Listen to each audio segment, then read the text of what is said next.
ನಾನೊಬ್ಬ school teacher, so ಹಾಗಾಗಿ ನೋಡ್ಕೊಂಡು ಹೋಗೋಣ ಅಂತ ಬಂದು.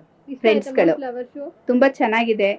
ನಾನು ಯಾವಾಗ್ಲೂ ನೈಟಲ್ಲೇ ಬಂದು ನೋಡ್ತಿದ್ದು, ಬಟ್ ಇದೇ ಫಸ್ಟ್ ಟೈಮು ನಾವು ಬೆಳಿಗ್ಗೆ ಟೈಮ್ ಬಂದು ನೋಡಿರೋದು. ತುಂಬಾ ಚೆನ್ನಾಗಿದೆ. ಈ ಸರಿ ಅಂತಂದ್ರೆ ಸನ್ಫ್ಲವರ್ ಎಲ್ಲ ಹಾಕಿದಾರಲ್ಲ, ಅದು ಇನ್ನೂ ಒಂದ್ ಸ್ವಲ್ಪ ತುಂಬಾ ಚೆನ್ನಾಗಿ ಕಾಣಿಸ್ತಾ ಇದೆ. ಹೌದು, ನನಗೆ ಇದು ಗೊತ್ತಿರ್ಲಿಲ್ಲ. ಗಾಂಧೀಜಿಯವ್ರದ್ದು ಪ್ರತಿಮೆ ಇಲ್ಲಿ ಭವನ ಅಲ್ಲಿ ಹಾಕಿದಾರಲ್ಲ, ಅದಕ್ಕೆ ಗೊತ್ತಿರ್ಲಿಲ್ಲ. ಮೊದಲು ಕಲ್ಕತ್ತಾದಲ್ಲಿದೆ, ಹೀಗೆಲ್ಲ ಪ್ರತಿಷ್ಠಾಪನೆಗಿದ್ದು, ಈಗ ಇಲ್ಲಿದೆ ಅನ್ನೋದು ಇದ್ರ ಮೂಲಕನೇ ನಮಗ್ ಗೊತ್ತಾಗಿದ್ದು. ಚೆನ್ನಾಗಿದೆ ಮ್ಯಾಮ್. ಇವಾಗ ಬಾನು ಮುಸ್ತಫಾ ಅವರು ಮಾಡಿದ್ದಾರೆ ಉದ್ಘಾಟನೆ, ಅದು ನಿಮಗೆ ಗೊತ್ತು? ಹೌದು. ಸೊ ಅದ್ರ ಬಗ್ಗೆ ನೀವೇನ್ ಹೇಳ್ತೀರಾ?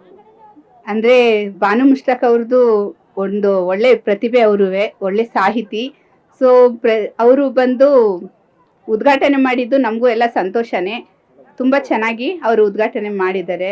ಮತ್ತೆ ಇನ್ನೇನಂತಂದ್ರೆ, ಇಲ್ಲಿ ಬೇಡ ಬೇಡ ಅವ್ರು ಬೇಡ ಇವ್ರು ಬೇಡ ಅಂತ ಜಾತಿವಾದ ಮಾಡಿದ್ರು. ಬಟ್ ಅದಕ್ಕಿಂತ ಹೆಚ್ಚಾಗಿ ಅವರು ಪ್ರಶಸ್ತಿಯನ್ನ ತಗೊಂಡ್ಬಂದಿದಾರಲ್ಲ. ಯಾವ ಪ್ರಶಸ್ತಿ? ಇದು ಬೂಕರ್ ಪ್ರಶಸ್ತಿ ತಗೊಂಡ್ಬಂದಿದ್ದಾರೆ. ಮೊದಲು ನಾವು ಅದನ್ನ ನಾವು ಪ್ರಾಧಾನ್ಯತೆಯನ್ನ ಕೊಡಬೇಕು. ಸೊ ಅದನ್ನ ನೋಡ್ಕೊಂಡು ನಾವು ಅದ್ರ ಮೇಲೆ ನಾವು ಅವ್ರಿಗೆ ಕೊಟ್ಟಿರೋದು ಸಿದ್ದರಾಮಯ್ಯನವರು. ಅವ್ರನ್ನ ಆಯ್ಕೆ ಮಾಡಿರೋದು ತುಂಬಾ ಸಂತೋಷ. ತುಂಬಾ ಚೆನ್ನಾಗಿ ಅವ್ರು ಒಳ್ಳೆ ವ್ಯಕ್ತಿನ ಆಯ್ಕೆ ಮಾಡಿದ್ದಾರೆ ಅಂತ ಹೇಳ್ತೀನಿ ಈ ಮೂಲಕ.